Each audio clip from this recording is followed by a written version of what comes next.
All right, this is going to be a very short, very quick video. Sadly, I haven't had the chance to record one so far this week. I was very busy, but I did want to get a video or two in before the week ends. And since I'm going to be busy again later, I decided to record this right after getting up. I just got out of bed and I'm frying some meat right now. Got some meat in the pan, and while that is simmering, I suppose I'll record a few quick words. Something I wanted to talk about that is, I think, a fairly short topic, so we'll keep it short. I know every time I say that, I essentially predestine the video to be at least 2.5 times as long as I expected it to be, but we'll see. Anyways, something I wanted to talk about is the way I progress with my training, with my program. I think this is maybe an interesting topic because a lot of intermediates struggle with plateaus, struggle with running into a decline in progress. And especially when you are just coming out of the sort of newbie gains phase, if you will, it can be kind of tough to cope with the fact that you can't just pack on like massive amounts of weight or reps every time you head back to the gym to do the same workout. So if you're like a beginner and maybe you're doing a bro split or something like that, you might head back on Monday after a week for your chest workout or whatever, and you are able to put a significant amount of weight on the bar as opposed to just last week when you're doing your bench press. And that obviously changes once you leave the sort of newbie phase, where it becomes a lot slower. You stagnate significantly.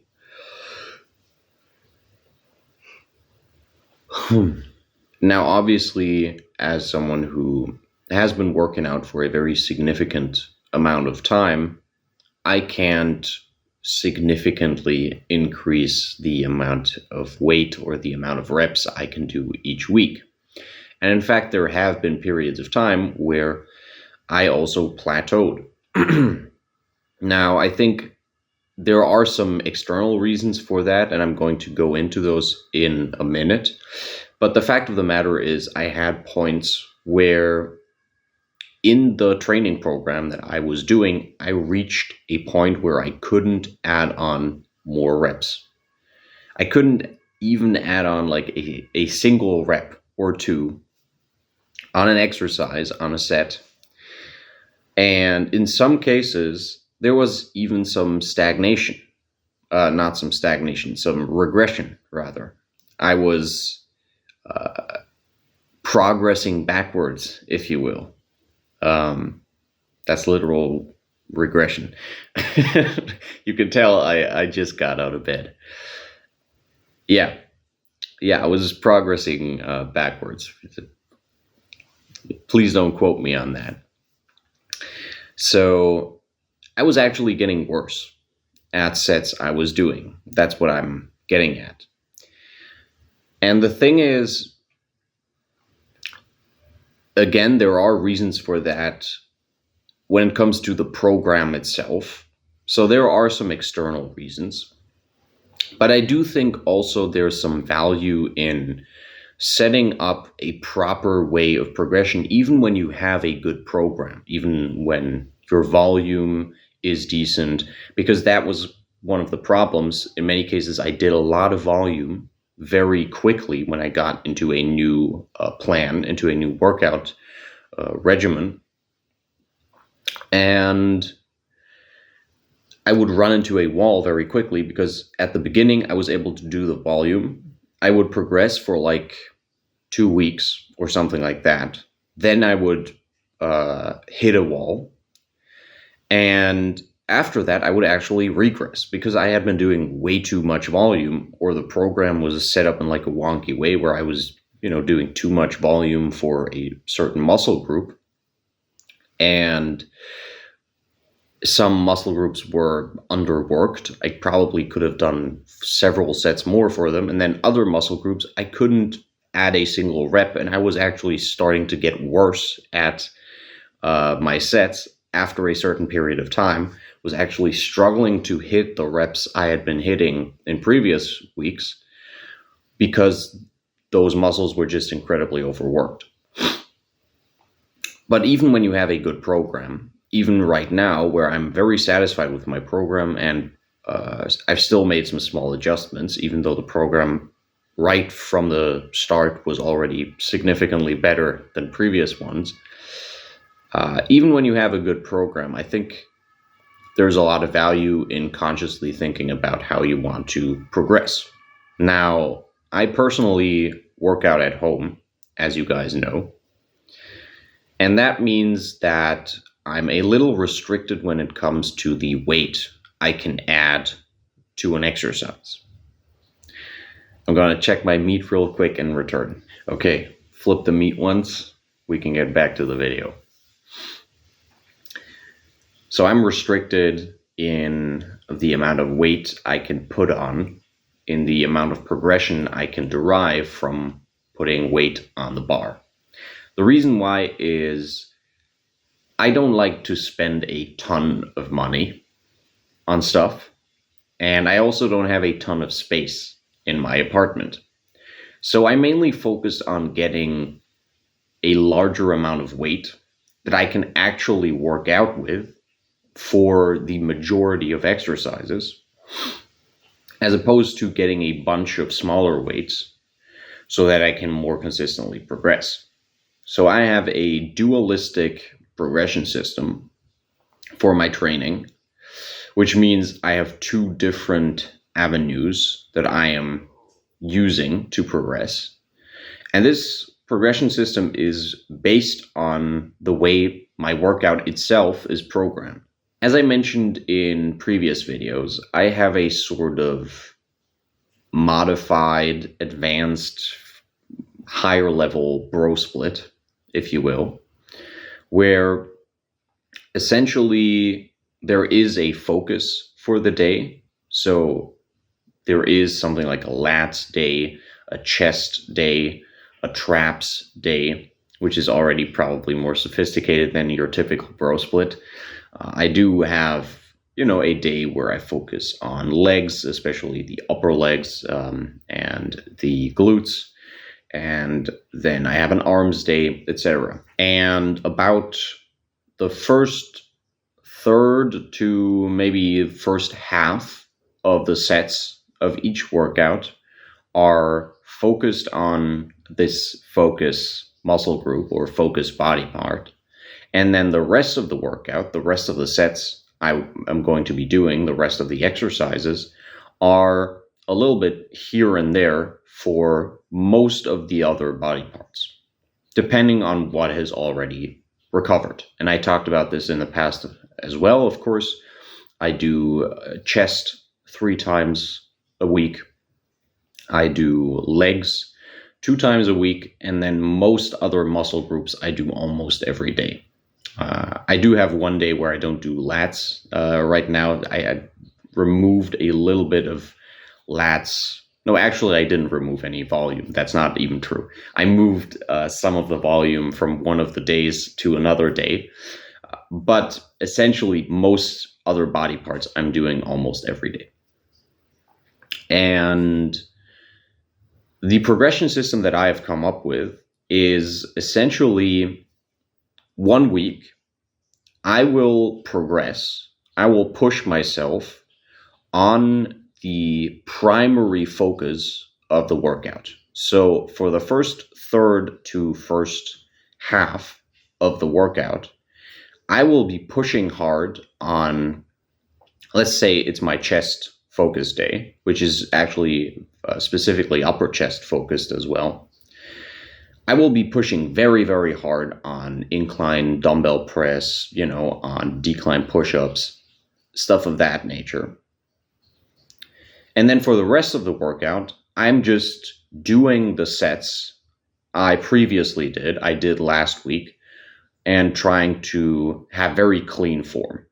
So I'm not progressing on all of the sets for other body parts. I'm just doing the amount of reps I did last week, and I'm doing them very cleanly in a very controlled manner, trying to do them as smoothly as possible.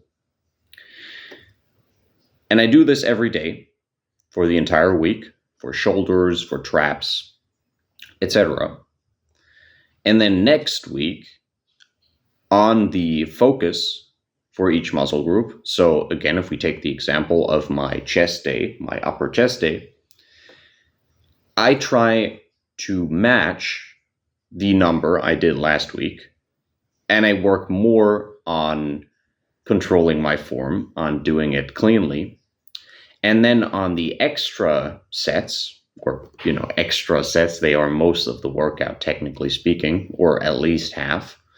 But on the sets focused on different muscle groups that are essentially making up the latter part of the workout, I try to progress on those. And this works very well because on average, it kind of varies a little bit from workout to workout, but on average, the first part of the workout is a little bit shorter, but it is only geared towards a specific body part or muscle group. So it's less sets, generally speaking, but those sets are all targeting one part of the body, while the other part of the workout usually has more sets. It's usually a bigger chunk of the workout, but because those sets are all kind of focusing on different parts of the body, that also works very well. So it's kind of evened out. So I essentially have two halves of the workout, and in 1 week I try to progress in the first half, and then in the second week I try to maintain the progress I've made in the first half, and I try to progress in the second half. And progression for me essentially means I am going to failure on every single set for these exercises. And generally speaking, failure just means adding 1 or 2 reps. In some cases, out of there's some magical boost or whatever. In some cases, I'm able to add 3 reps, but that is very rare. Generally speaking, it's really just 1 or 2 reps. But this way, what I'm able to do is I'm very consistently able to progress. Without making huge jumps, I have the feeling of very consistently moving forward. No plateaus, no regression. And I've been doing this for a while now. I got on this workout early summer, something like that. So I've been going at it.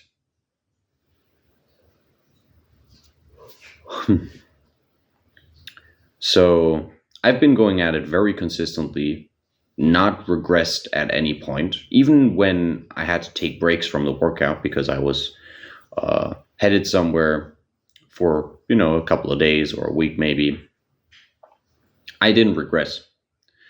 I have continuously been progressing using this system. It does allow my muscles to kind of rest a little bit. I don't have to push hard every single week to feel like I'm progressing. Because of the fact that I'm really only adding 1 rep on every set though, because of this fact, generally speaking, even in the week where I'm not pushing on certain exercises, I'm still within close range of failure, because that was failure last week.